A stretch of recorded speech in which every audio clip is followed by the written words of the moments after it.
여러분 안녕하십니까? 북한은 지난 2006년, 2009년, 2013년 세 차례에 걸쳐 핵실험을 벌였습니다. 핵실험을 한 번 하는데 28억 달러에서 32억 달러의 개발 비용이 들어갑니다. 이 비용은 북한 주민이 3년간 먹을 수 있는 비용이라고 합니다. 북한 주민들이 먹을 게 없어 굶어 죽어가고 이들은 영양실조에 걸려 아사 직전에 처해 있는데도 북한은 또 지난달 4차 핵실험을 했습니다. 북한 주민들의 3년째 식량을 또 한 방에 날려버린 것입니다. 한 달 후에 북한은 또 미사일을 발사했습니다. 미사일을 발사하는데 이 비용은 약 8억 5천만 달러 정도라고 합니다. 북한 주민이 1년 동안 먹을 수 있는 식량 비용을 한 달 만에 또 날려버린 것입니다. 주민들이 굶어서 아우성인데도 북한은 엄청난 비용이 들어가는 핵실험이며 미사일을 쏴대는 저희가 무엇일까요? 전문가들마다 다양한 시각을 보이고 있지만 세 가지 공통적인 견해가 있습니다.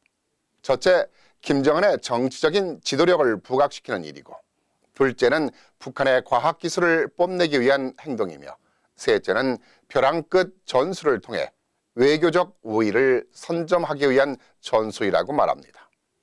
무척이나 고도의 전술이고 대단한 외교적 전술로 보이지만 실상 알고 보면 북한이 노리고 있는 것은 핵과 미사일을 통한 공포감을 조성해 자신들의 정권을 유지하기 위한 것은 물론이고 그들이 말하는 인민들을 볼모로 국제적인 지원을 요청하는 얄팍한 술수를 부리고 있는 것이라고 볼 수 있습니다.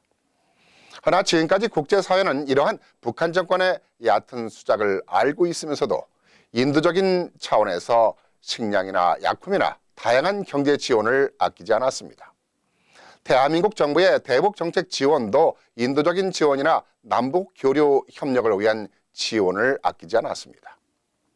금강산 관광 사업을 통해 해마다 600억 원 이상의 수익금을 만들어 주었고 개성공단 사업을 통해 5만 4천 명의 고용 창출과 1,200억 원이 넘는 임금이 지급되는 등 남북한 관계 개선을 위한 끝없는 햇볕 정책으로 지원을 아끼지 않았던 것입니다.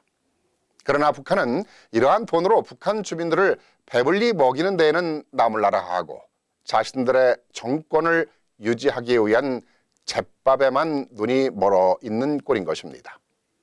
더 이상 북한의 변화를 기다릴 수 없다고 판단한 한국 정부는 북한이 변화를 가져오게 하기 위해서는 우리가 먼저 국제사회의 노력을 주도해야 한다는 입장으로 결국에는 개성공단을 폐쇄시키는 어려운 결단을 하기에 이르렀다고 볼 수 있습니다.